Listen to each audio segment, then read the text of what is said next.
Nama saya Neni Triana. Di sini saya sebagai presenter pertama akan membahas mengenai kaidah asasi yang kelima, yaitu al-adatu muhkamah, yang artinya adat kebiasaan dapat dijadikan pertimbangan hukum.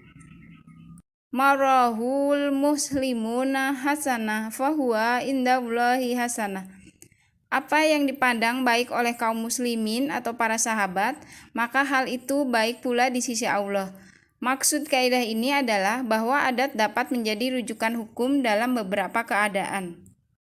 Adat kebiasaan suatu masyarakat dibangun atas dasar nilai-nilai yang dianggap oleh masyarakat itu.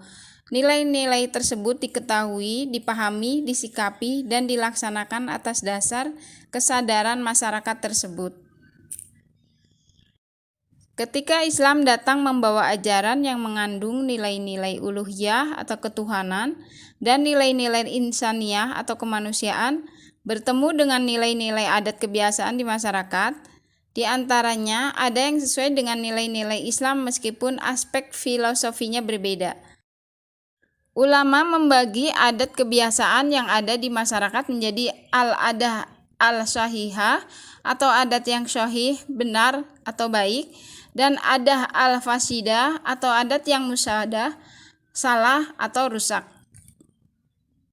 Dilihat dari sisi bentuknya dalam realitas, adat dapat dibagi dua. Pertama, al-adah al-ammah atau adat kebiasaan yang umum, yaitu adat kebiasaan manusia yang tidak berbeda karena perbedaan waktu, tempat, dan keadaan, seperti kebiasaan untuk makan, minum, khawatir, bahagia, tidur, bangun, dan lain-lain. Kedua, adat kebiasaan yang berbeda karena perbedaan waktu, tempat, dan keadaan, seperti bentuk-bentuk pakaian, rumah, dan lain-lain. Secara bahasa, al-idah diambil dari kata al-aud atau al-mu'awadah, yang artinya berulang. Ibnu Nuzai mendefinisikan al-adah dengan sesuatu ungkapan dari apa yang terpendam dalam diri, perkara yang berulang-ulang yang bisa diterima oleh tabiat atau perangai yang sehat. Berdasarkan definisi di atas, adat merupakan perkara yang berulang-ulang dikerjakan oleh manusia sehingga mereka melekat pada jiwa, diterima dan dibenarkan oleh akal dan tabiat yang masih sehat. Adat menjadi hujjah adalah ketika bermanfaat dan tidak bertentangan dengan syariat. Oleh karena itu, tidak termasuk adat sama sekali hal-hal yang membawa kepada kerusakan, kemaksiatan, dan tidak ada faedahnya sama sekali, seperti muamalah secara riba, berjudi, menyambung ayam, dan sebagainya. Meskipun perbuatan-perbuatan itu menjadi kebiasaan dan bahkan mungkin sudah tidak dirasakan lagi buruknya. Contoh, transaksi kurs mata uang atau sarf. Penyelesaian transaksi tersebut diadministrasikan sampai 2 hari, kemudian setelah transaksi, hal tersebut dibenarkan. Para ulama mengartikan al-adah dalam pengertian yang sama, karena substansinya sama, meskipun dengan ungkapan yang berbeda. Misalnya, al-urf didefinisikan dengan urf adalah apa yang dikenal oleh manusia dan mengulang-ulangnya dalam ucapannya dan perbuatannya sampai hal tersebut menjadi biasa dan berlaku umum. Kullu ma warada bihi syara'u mutlaqan wala dhabita lahu fihi wala fil lughati yurza'u fihi ila urf. Yang artinya, semua yang datang dari syara secara mutlak, tidak ada ketentuannya dalam agama maupun bahasa, maka dikembalikan kepada urf atau adat yang berlaku. Di dalam al-adah ada unsur berulang-ulang dilakukan dan dalam al-urf ada unsur al-ma'ruf dikenal sebagai sesuatu yang baik. Kata-kata al-urf ada hubungannya dengan tata nilai di masyarakat yang dianggap baik. Tidak hanya benar menurut keyakinan masyarakat, tetapi juga baik untuk dilakukan dan atau diucapkan. Hal ini erat kaitannya dengan al-amar bil al-ma'ruf wa al-nahi an al-munkar dalam Al-Quran.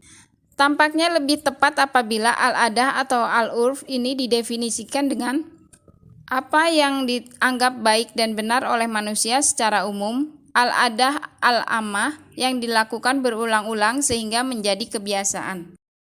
Dalam memutuskan suatu perkara, setidaknya ada dua macam pertimbangan yang harus diperhatikan. Pertama, pertimbangan keadaan khususnya itu sendiri, seperti apa kasusnya, di mana dan kapan terjadinya, bagaimana proses kejadiannya, mengapa terjadi, dan siapa pelakunya. Kedua, pertimbangan hukum. Dalam pertimbangan hukum inilah terutama untuk hukum-hukum yang tidak tegas disebutkan dalam Al-Quran dan Al-Hadis, adat kebiasaan harus menjadi pertimbangan dalam memutuskan perkara. Nama saya Lutfia Salama. Saya akan melanjutkan pada bagian kedua, yaitu ketika kaidah ini dikembalikan kepada ayat-ayat Al-Quran dan hadis Nabi, ternyata banyak yang menguatkannya. Di antara ayat-ayat Al-Quran adalah sebagai berikut. Yang pertama, surat Al-A'raf ayat 199. Bismillahirrahmanirrahim. Khudil afwa wa'mur bil urfi wa a'rid anil jahilin. Artinya, jadilah engkau pemaaf dan suruhlah orang mengerjakan yang ma'ruf, serta berpalinglah dari orang-orang yang bodoh. Maksudnya, kata ma'ruf di ayat tersebut menjelaskan bahwa agar dapat dijadikan sebuah hukum ma'ruf tersebut harus dibiasakan terlebih dahulu. Setelah terbiasa, barulah menjadi sebuah peraturan atau hukum, di mana ketika ada orang-orang bodoh jangan dibalas dengan perlakuan yang serupa, tetapi memaafkan. Kedua, ada surat Al-Maidah ayat 89. Fakafaratuhu it'amu asyarata masakin min awsati ma tut'imuna ahlikum au kiswatuhum. Artinya, kafarat atau melanggar sumpah ialah memberi makan 10 orang miskin, yaitu dari makanan yang biasa kamu berikan kepada keluargamu atau memberi pakaian. Kata ausit tidak dinaskan ukurannya dengan ketentuan yang pasti, maka ukurannya kembali kepada ukuran adat kebiasaan makanan atau pakaian yang dimakan atau dipakai oleh keluarga tersebut. Selanjutnya surat Al-Baqarah ayat 228. Walahunna mislul ladzi alaihinna bil ma'ruf. Artinya, dan bagi para wanita mempunyai hak yang seimbang dengan kewajibannya menurut cara yang ma'ruf. Dan surat Al-Baqarah ayat 233, wa 'alal mauludi lahu rizquhunna wa kiswatuhunna bil ma'ruf. Artinya, dan kewajiban ayah memberi makan dan pakaian kepada para ibu dengan cara ma'ruf. Rashid Ridho dalam menjelaskan kata-kata ma'ruf menyatakan bahwa ma'ruf adalah cukup dan layak untuk wanita yang berlaku di kaumnya dan kelompoknya. Sedangkan dalam surah Al-Baqarah ayat 233 menyatakan bahwa al-ma'ruf adalah dikenal manusia dalam pergaulannya, dalam keluarganya yang biasa berlaku dalam adat mereka. Adapun hadis Nabi, al-waznu waznu ahli Makkah wal mikyalu ahli Madinah. Artinya, ukuran berat timbangan yang dipakai adalah ukuran berat ahli Mekah, sedangkan ukuran isi yang dipakai adalah ukuran isi ahli Madinah. Hadis riwayat Abu Daud. Ukuran berat atau timbangan yang dipakai adalah timbangan ahli Mekah, karena kebiasaan penduduk Mekah adalah pedagang. Sedangkan ukuran kapasitas isi yang digunakan adalah yang biasa digunakan oleh penduduk Madinah, karena kebanyakan mereka bergerak dalam bidang pertanian. Maksudnya, apabila terjadi persengketaan, maka ukuran tersebut yang dipakai pada zaman Nabi. Kemudian ada bagian ketiga, kekecualian dari kaidah. Seperti telah dijelaskan bahwa al-adah yang bisa dipertimbangkan dalam penetapan hukum adalah al-adah al-sahihah, bukan al-adah al-fasidah. Oleh karena itu, kaidah tersebut tidak bisa digunakan apabila yang pertama, al-adah bertentangan dengan nas baik Al-Quran maupun al-hadis, seperti kebiasaan memelihara babi atau memperjualbelikan daging babi. Yang kedua, al-adah tersebut tidak menyebabkan kemafsadatan atau menghilangkan kemaslahatan, termasuk di dalamnya tidak mengakibatkan kesulitan atau kesukaran, seperti memaksakan dalam menjual atau jual beli tidak Sunda, memboroskan harta, hura-hura dalam acara perayaan, dan lain sebagainya. Yang ketiga, al-adah berlaku pada umumnya di kaum muslimin dalam arti bukan hanya yang biasa dilakukan oleh beberapa orang saja. Bila dilakukan oleh beberapa orang saja, maka tidak dianggap adat. Ibnu Taimiyah menyatakan bahwa ibadah madhoh tidak dilakukan kecuali yang telah disyariatkan oleh Allah, dan al-adah tidak diharamkan kecuali yang telah diharamkan Allah. Sering terjadi benturan antara tata nilai Islam dan tata nilai masyarakat dalam pelaksanaannya. Misalnya, masyarakat Indonesia menganut tata nilai kekeluargaan. Islam pun menganut tata nilai persaudaraan dan kekeluargaan. Dalam masyarakat semacam ini, aspek-aspek kelahiran, pernikahan, dan kematian sudah menjadi adat kebiasaan merayakannya atau memperingatinya.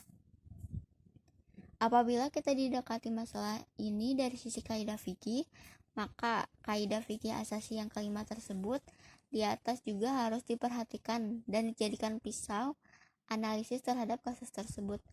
Tidak cukup hanya dengan menggunakan kaidah al-adah muhkamah, tetapi juga kaidah-kaidah asasi lainnya. Al-umuru bil maqasidiha, al-yakin la yuzal bil al-syak, al-masyaqqat tajlib, al-taisir, dan al-dorol yuzal. Apabila dalam transaksi jual beli, penjual harus memiliki kepemilikan yang jelas atas barang yang dijual. Begitu juga dengan pembeli, ia harus membayar harga sesuai dengan kesepakatan yang telah disepakati. Dalam perjanjian sewa-menyewa, pemilik properti harus jelas dan disepakati oleh kedua belah pihak. Penyewa juga harus membayar sewa dengan jumlah yang telah disepakati. Kemudian, adapun hibah adalah pemberian hadiah atau sumbangan secara sukarela tanpa imbalan apapun. Dalam hal ini, penerima hibah harus jelas dan tidak boleh ada unsur penipuan atau pemaksaan dari pihak yang memberikan hibah. Kemudian, dalam transaksi pinjaman harus ada kesepakatan antara pihak pemberi pinjaman dan pihak peminjam. Pihak pemberi pinjaman harus memiliki hak yang jelas atas uang yang dipinjamkan, sedangkan pihak peminjam harus membayar kembali pinjaman sesuai dengan perjanjian yang telah disepakati. Terakhir ada dalam investasi. Investor harus memiliki hak yang jelas atas aset yang diinvestasikan. Begitu juga dengan pihak yang meminjam dana, ia harus menjelaskan dengan jelas tujuan penggunaan dana tersebut dan memberikan keuntungan yang wajar bagi investor. Bismillahirrahmanirrahim. Saya Muhammad Fatoni Malik. Di sini saya akan menjelaskan kaidah asasi kelima, bagian D, yaitu kaidah-kaidah cabang. Di antara kaidah-kaidah cabang dari kaidah al-adah muhkamah adalah sebagai berikut. Yang pertama, isti'malun nasi hujjatu yuhibbul amalu biha. Artinya, apa yang biasa diperbuat orang banyak adalah hujjah, alasan, atau argumen, atau dalil yang wajib diamalkan. Maksud dari kalimat tersebut adalah apa yang sudah menjadi adat kebiasaan di masyarakat menjadi pegangan dalam arti setiap anggota masyarakat menaatinya. Contohnya, menjahitkan pakaian kepada tukang jahit sudah menjadi adat kebiasaan bahwa yang menyediakan benang, jarum, dan menjahitnya adalah tukang jahit. Kaidah cabang yang kedua adalah al-ibaratul lil ghalibi sa'iu lalin nadiri, yang artinya adat yang diakui adalah yang umumnya terjadi yang dikenal oleh manusia, bukan dengan yang jarang terjadi. Maksud dari kalimat tersebut adalah tidak menganggap adat kebiasaan yang bisa dijadikan pertimbangan hukum. Apabila adat kebiasaan itu hanya sekali-sekali terjadi atau tidak berlaku umum, kaidah ini sesungguhnya merupakan dua syarat untuk bisa disebut adat, yaitu terus-menerus dilakukan dan bersifat umum keberlakuannya. Contohnya adalah apabila seseorang berlangganan majalah atau surat kabar, maka majalah dan surat kabar itu diantar ke rumah pelanggan. Apabila pelanggan tidak mendapatkan majalah atau surat kabar tersebut, maka ia bisa komplain atau mengadukannya, bahkan menuntutnya kepada agen majalah atau surat kabar tersebut. Selanjutnya kaidah cabang yang ketiga adalah innama tu'barul adatu izastorodat au golbats, yang artinya adat yang dianggap sebagai pertimbangan hukum itu hanyalah adat yang terus-menerus berlaku atau berlaku umum. Ibnu Rusdi menggunakan ungkapan lain yaitu al-hukmu bil mu'tadi la bin nadir, yang artinya hukum itu dengan yang biasa terjadi bukan dengan yang jarang terjadi. Adapun contoh dari kaidah tersebut adalah para ulama berbeda pendapat tentang waktu hamil terpanjang. Tetapi bila menggunakan kaidah di atas, maka waktu hamil terpanjang tidak akan melebihi 1 tahun. Demikian pula menentukan menopause wanita dengan 55 tahun. Selanjutnya kaidah cabang yang keempat adalah al-ma'rufu gurfa kal masruti saroto, yang artinya sesuatu yang telah dikenal karena urf, seperti yang disyaratkan kepada suatu syarat.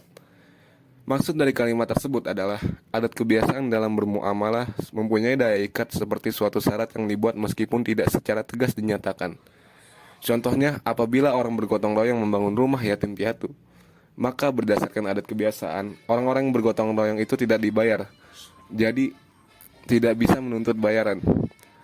Lain halnya apabila sudah dikenal sebagai tukang kayu atau tukang cat yang biasa diupah, datang ke suatu rumah yang sedang dibangun, lalu dia bekerja di situ, maka dia harus dibayar upahnya. Seperti yang lainnya, meskipun dia tidak mensyaratkan apapun, sebab kebiasaan tukang kayu atau tukang cat, apabila bekerja, dia mendapat bayaran.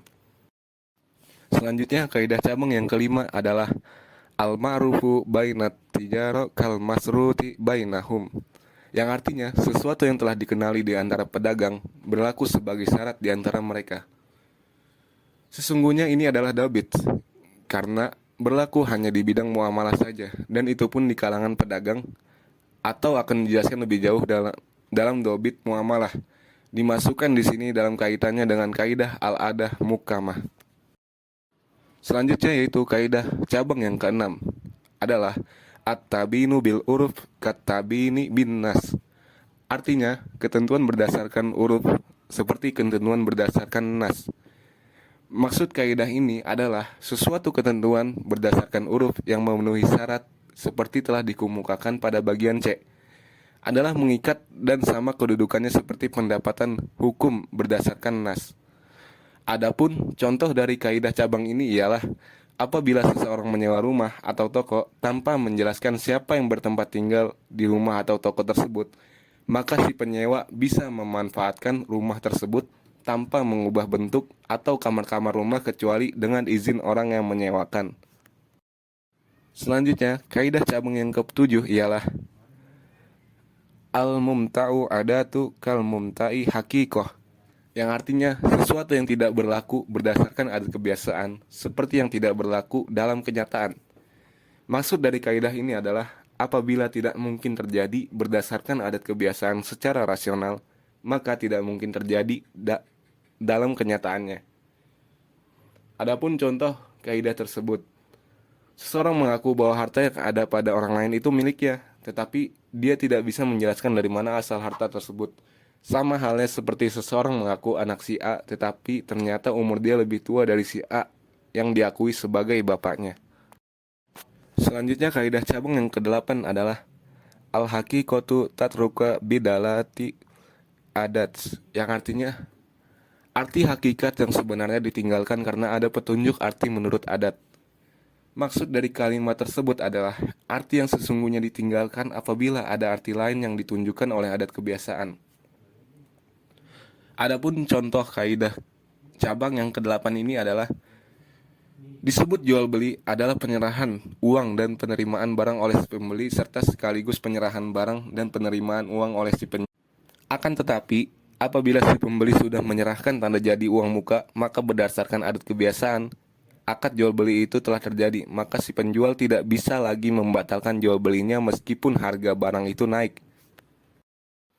Selanjutnya, kaidah cabang yang ke-9 adalah al-izinu arafu kalin zilil kito, yang artinya pemberian izin menurut adat kebiasaan adalah sama dengan pemberian izin menurut ucapan.